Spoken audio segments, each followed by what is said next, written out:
Basic mathematics YouTube channel में आप सभी का स्वागत है। जैसा कि हम अक्सर देखते हैं कि विद्यार्थी गणित में कमज़ोर होते हैं, जिनके बहुत सारे कारण हो सकते हैं। उदाहरण के लिए विद्यार्थियों में रटने की आदत, या फिर विद्यार्थियों का बेसिक कॉन्सेप्ट का क्लियर ना होना, या फिर क्रमबद्ध तरीके से ना सीखना। उदाहरण के लिए कोई विद्यार्थी पहले जोड़ना सीखता है, उसके बाद वो सीधे ही भाग करना सीखता है, तो जब तक वो घटाना और गुणा करना ना सीखे तब तक वो भाग करने के बारे में नहीं सोच सकता। इसलिए हम इस चैनल के माध्यम से गणित के कुछ बेसिक कॉन्सेप्ट को क्लियर करने की कोशिश करेंगे। आप सभी वीडियो को ध्यान से देखें। वीडियो पसंद आए तो उन्हें लाइक और शेयर ज़रूर करें और चैनल को सब्सक्राइब ज़रूर करें। तो जैसा कि हम जानते हैं, गणित शुरू होता है संख्याओं से, इसलिए हम सबसे पहले संख्या पद्धति से शुरू करेंगे, नंबर सिस्टम से शुरू करेंगे। संख्या पद्धति में हम सबसे पहले संख्याओं के प्रकार को जानेंगे। सबसे पहले प्राकृत संख्याएं, पूर्ण संख्याएं, पूर्णांक, परिमेय संख्याएं, अपरिमेय संख्याएं और वास्तविक संख्याएं। संख्याओं के इन समूह के बारे में हमने डिटेल में जानना है। शुरुआत करेंगे हम प्राकृत संख्याओं से, यानी नेचुरल नंबर, जिनको हम n से प्रदर्शित करते हैं। 1 से अनंत तक की सभी संख्याएं प्राकृत संख्याएं कहलाती है। प्राकृत संख्याएं वे संख्याएं होती है जिनका प्रयोग हम वस्तुओं को गिनने के लिए करते हैं। जैसे उदाहरण के लिए 2 कार, 4 पेन, 6 सेब।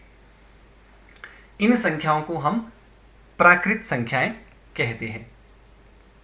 प्राकृत संख्याओं के बाद पूर्ण संख्याएं, 0 से अनंत तक की सभी संख्याएं पूर्ण संख्याएं कहलाती है। इससे पहले हमारे पास प्राकृत संख्याओं का समूह था जो 1 से शुरू हो रहा था। प्राकृत संख्याओं के समूह में जब हम 0 को ऐड कर लेते हैं तो संख्याओं का जो एक नया समूह बनता है उसको हम पूर्ण संख्याएं कहते हैं। अब यहाँ पूर्ण संख्याएं हम देख रहे हैं 0 से शुरू हो रही है, तो क्या 0 सबसे छोटी संख्या होगी? क्या 0 से छोटी संख्या नहीं हो सकती है? इस प्रश्न का उत्तर जानने के लिए हम एक क्रियाकलाप करते हैं, या फिर एक कहानी के माध्यम से हम इसको समझने की कोशिश करते हैं। कि मान लीजिए दो विद्यार्थी क्या करते हैं, 0 से लेकर 20 तक गिनती लिखते हैं, और दोनों विद्यार्थियों के पास 2 डाइस होते हैं, 2 अलग अलग प्रकार के डाइस होते हैं। विद्यार्थी क्या करते हैं, मान लीजिए उनकी खेल के नियम ये है कि लाल डाइस में जितना आएगा उतना कदम उन्होंने आगे की ओर जाना है, और जो सफ़ेद डाइस में जितना नंबर आएगा उतने कदम उनको वापस आना है, यानी पीछे की ओर आना है। एक विद्यार्थी शुरू करता है, मान लीजिए लाल डाइस पर उसके पास 6 आया और सफ़ेद डाइस पर 4 आया, अर्थात उसे 6 कदम आगे चलना है और 4 कदम वापस चलना है। जब वो 6 कदम आगे चलेगा तो 6 के पास पहुंचेगा। अब इसके बाद जब उसने 4 कदम वापस आना है तो वो 2 के पास पहुंच जाएगा। इसके बाद दूसरा विद्यार्थी शुरू करता है, मान लीजिए उसके पास लाल डाइस में 3 आए और सफ़ेद डाइस में 4 आए, अर्थात उसे 3 कदम आगे की ओर जाना है और 4 कदम वापस आना है। जब वो पहले 3 कदम आगे की ओर चलेगा तो वो 3 के पास पहुंच जाएगा, और जब वो 4 कदम वापस आएगा तब वो देखेगा कि वो 0 से भी पहले पहुंच गया है। यहाँ पर वो क्या करता है, 0 से पहले कुछ निशान लगा लेता है। 0 से पहले एक निशान लगाएगा, उसे -1 से डिनोट करेगा। उसके बाद दूसरा निशान लगाएगा, वहां पर -2 से उसे डिनोट करेगा। -1 का मतलब हुआ 0 से 1 कदम पहले, -2 का मतलब हुआ 0 से 2 कदम पहले। तो ये 0 से 1 कदम पहले, 2 कदम पहले, ये वाली संख्याएं जो होती है इन्हें हम ऋणात्मक संख्याएं कहते हैं।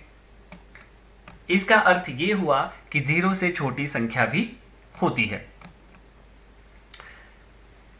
यहां से पूर्णांक का जो कॉन्सेप्ट होता है वो आता है।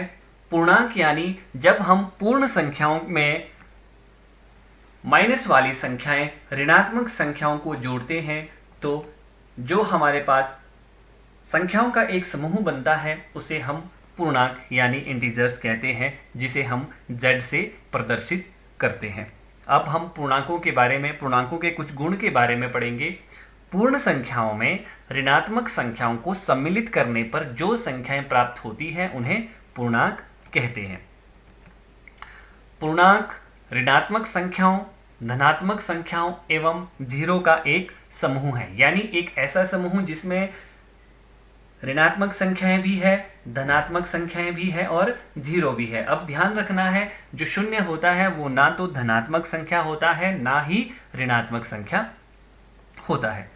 ऋणात्मक संख्याएं शून्य से भी छोटी संख्याएं होती है।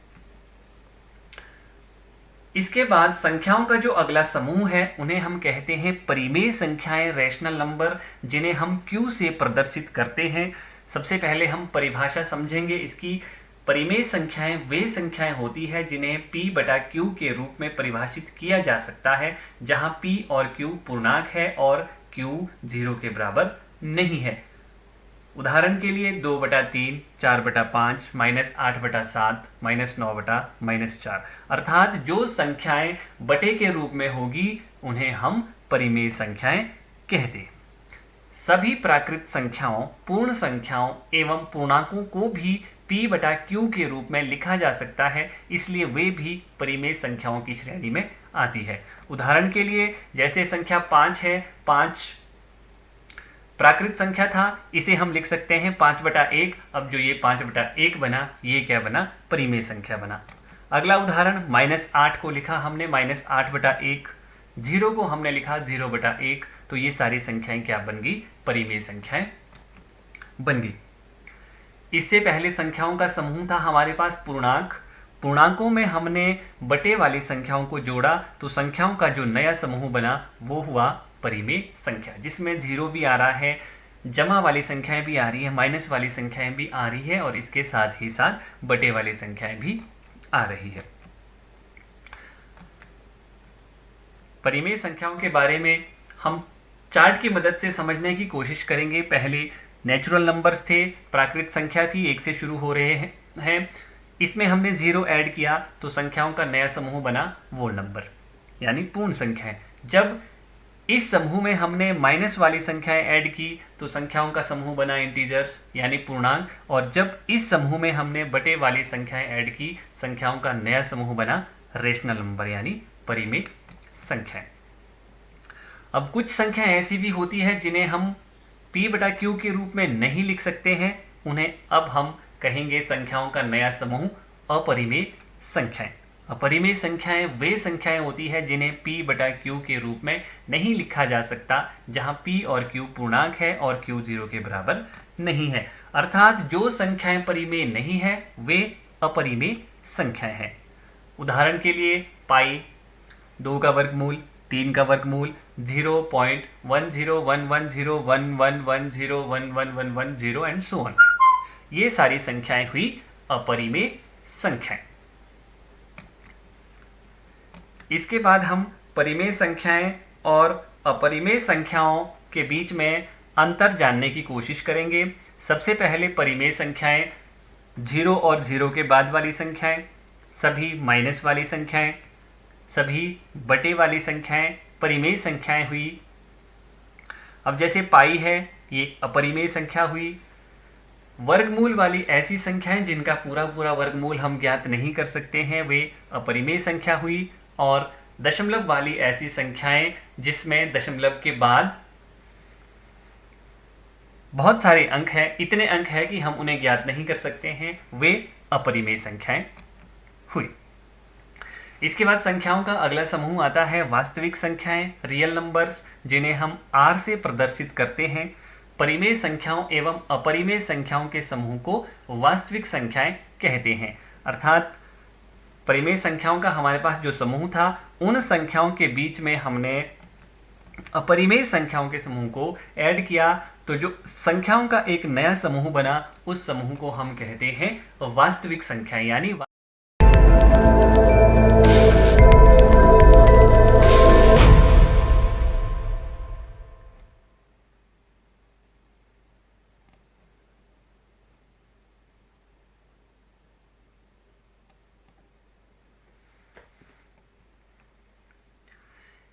नंबर सिस्टम को हम चित्रों के माध्यम से एक बार रिपीट करते हैं। प्राकृत संख्याओं का समूह जो 1 से शुरू हो रहा है और अनंत तक जा रहा है, ये हुआ प्राकृत संख्याओं का समूह। प्राकृत संख्याओं के समूह में जब हम 0 को ऐड करते हैं तो ये संख्याओं का एक नया समूह बना जिसका नाम है पूर्ण संख्याएं। पूर्ण संख्याओं का समूह, इस समूह में जब हमने माइनस वाली संख्याएं, ऋणात्मक संख्याएं जोड़ी तो संख्याओं का एक नया समूह बना पूर्णांक। जब हम पूर्णांकों के समूह में बटे वाली संख्याओं को ऐड करते हैं तो संख्याओं का एक नया समूह बन जाता है जिसका नाम है परिमेय संख्याएं। अब परिमेय संख्याओं के अलावा ऐसी संख्याएं भी होती है जिन्हें हम p/q के रूप में नहीं लिख सकते हैं, जैसे पाई, वर्गमूल वाली संख्याएं और कुछ दशमलव वाली संख्याएं, इन्हें हम कहते हैं अपरिमेय संख्याएं। जब हम परिमेय संख्याएं और अपरिमेय संख्याओं को आपस में ऐड कर लेते हैं, संख्याओं का एक नया समूह बन जाता है जिसे हम कहते हैं वास्तविक संख्याएं। ये था संख्या पद्धति के बारे में। इसके बाद हम अगली वीडियो में पूर्णांक, परिमेय संख्याएं, अपरिमेय संख्याएं, वास्तविक संख्याएं, इन सभी संख्याओं के गुणों के बारे में पढ़ेंगे और इन सभी संख्याओं को आपस में जोड़ना, घटाना, गुणा और भाग करना सीखेंगे। वीडियो को देखने के लिए आप सभी का बहुत बहुत आभार।